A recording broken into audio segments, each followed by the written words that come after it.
from South Korea and the United States, which have just completed joint military exercises. President Biden said Friday's test was a violation of United Nations resolutions, but added that he was still open to diplomacy. Well, Jeongmin Kim is an analyst for the Seoul-based NK News. Thank you very much for coming on the programme. Thanks for having me. So let's start with the tests that we saw specifically. What do they show about the capabilities still in North Korea? It showed the short-range ballistic missiles that were paraded during January. January was a big month for North Korea. They held one of the biggest political meetings, which was Party Congress. And during the Party Congress, they made it pretty clear with a very long wish list of weapons that they want to acquire, that they will keep boosting their military capabilities. And short-range ballistic missiles were included in them.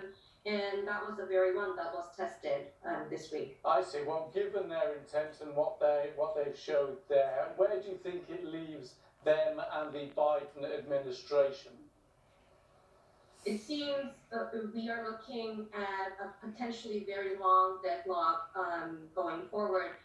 In January, North Korea already made it pretty clear that they don't want to waste more time in diplomatic reach out to the United States unless Washington comes up with what's so-called new method of calculation, and it seems with Biden being a more traditional diplomat, less unconventional than former President Trump, it seems that Pyongyang saw with Biden's criticism on North Korea about egregious human rights or UNSC resolution violations, it seems that North Korea thinks there's not much to go with Biden administration, like any diplomatic breakthroughs. Okay, so their take is not much to go out with the Biden administration. What about South Korea and all this? South Korea is in a very big dilemma right now.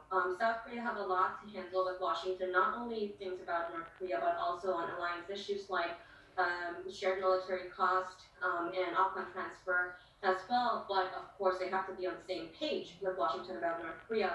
And of course, President Moon Jae-in only has like a year left for his term.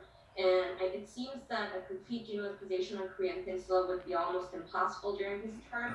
But it seems Moon Jae-in will still try to manage risk and the threat coming out of North Korea by continuing the olive branch on inter-Korean exchanges and cooperations, etc., and trying to mediate between Biden and North Korea. But if Kim Jong-un is still unwilling to talk with Biden, it seems that kind of reach out would be fruitless, it seems. Yeah, just very briefly then, those olive branches and reaching out, do you think it will have any influence at all on North Korea's behaviour? I don't think so, unfortunately.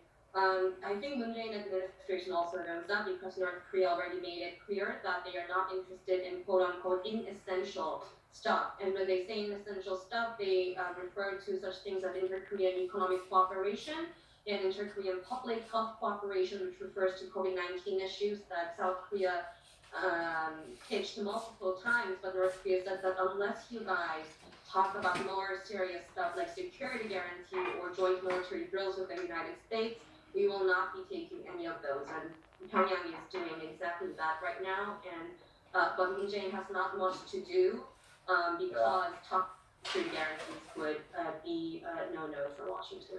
Okay, Jeongmin Kim, great to have your analysis. Thank you so much. Thank you.